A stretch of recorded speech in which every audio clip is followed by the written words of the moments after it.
Welcome to mega 9. తెలంగాణలో బీసీల లెక్క ఎంతో తేలిపోయింది. ఇక లోకల్ బాడీ ఎలక్షన్స్ కు సిద్ధం కావాల్సిన టైం వచ్చేసింది. గతేడాది చేపట్టిన కులగణన తాజాగా పూర్తి కావడంతో స్థానిక ఎన్నికల వైపు ప్రభుత్వం వడివడిగా అడుగులు వేస్తోంది.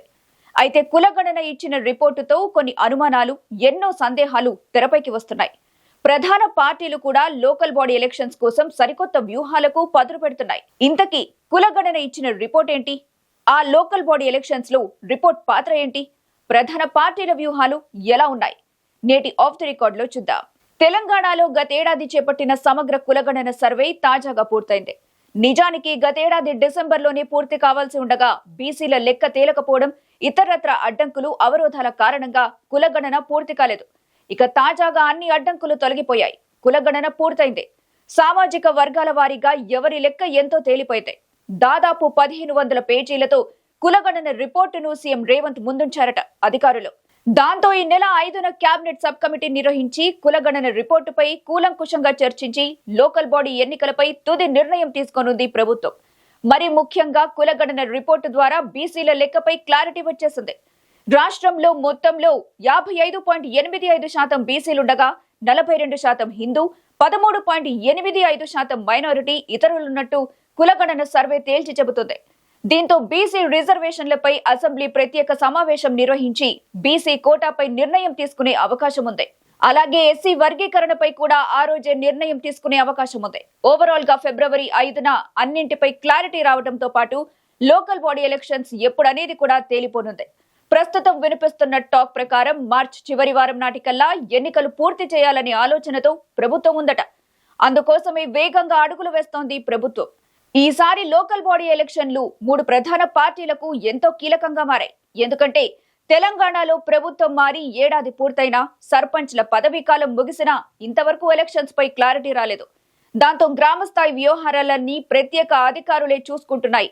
పైగా సర్పంచ్లు లేకపోవడంతో గ్రామాల్లో అభివృద్ధి కార్యక్రమాల్ని కుంటుపడుతున్నాయనే విమర్శలు కూడా అడపాదడపా వినిపిస్తున్నాయి. ఈ నేపథ్యంలో లోకల్ బాడీ ఎలక్షన్స్ ఎంత త్వరగా పూర్తి చేస్తే అంత మంచిదని భావిస్తోంది ప్రభుత్వం.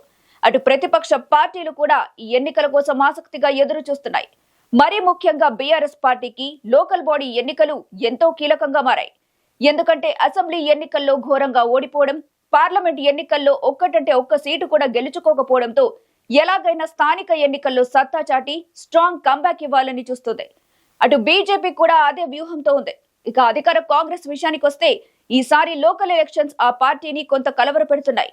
ఎందుకంటే గత కొన్నేళ్లుగా కాంగ్రెస్ పాలనపై ప్రతికూల పవనాలు వీస్తుండటంతో పాటు సీఎం విధానాలు, ప్రభుత్వ పనితీరు, పథకాల అమల్లో అవకతవకలు ఇలా చాలానే విమర్శలు ఎదుర్కొంటుంది రేవంత్ సర్కార్. ఈ టైంలో లోకల్ ఎలక్షన్స్ జరిగితే పార్టీకి ఎంతో కొంత నష్టం వాటిల్లే అవకాశం లేకపోలేదు. అందుకే వ్యూహాత్మకంగా అడుగులు వేస్తోంది హస్తం పార్టీ. ఎంపీటీసీలు, జెడ్పీటీసీలు, సర్పంచ్లు ఇలా అన్నిట్లోనూ మెజారిటీ సభ్యులను గెలుచుకోవాలని చూస్తోంది. అందుకే కులగణన నివేదిక అధికారికంగా బీసీలకే అధిక ప్రాధాన్యం ఇవ్వాలని చూస్తోంది. అటు బీఆర్ఎస్, బీజేపీ పార్టీలు కూడా బీసీ మంత్రాన్ని జపిస్తున్నాయి. ఓవరాల్ గా త్వరలో జరిగే లోకల్ బాడీ ఎలక్షన్లు బీసీల చుట్టూ తిరిగే అవకాశాలు కనిపిస్తున్నాయి. అధికార కాంగ్రెస్ సంగతి అటుంచితే బీజేపీ, బీఆర్ఎస్ పార్టీలు నెక్స్ట్ అధికారంలోకి రావాలని గట్టి పట్టుదలతోనే ఉన్నాయి. అందుకోసం ఇప్పటి నుంచే బీసీలే టార్గెట్ గా వ్యూహాలు రచిస్తూ ఎన్నికల సమయానికి బీసీ ఓటు బ్యాంకు మొత్తం తమ వైపు తిప్పుకోవాలని చూస్తున్నాయి. దీంతో రాష్ట్ర రాజకీయాలు రోజు రోజుకు రసవత్రంగా మారుతున్నాయి.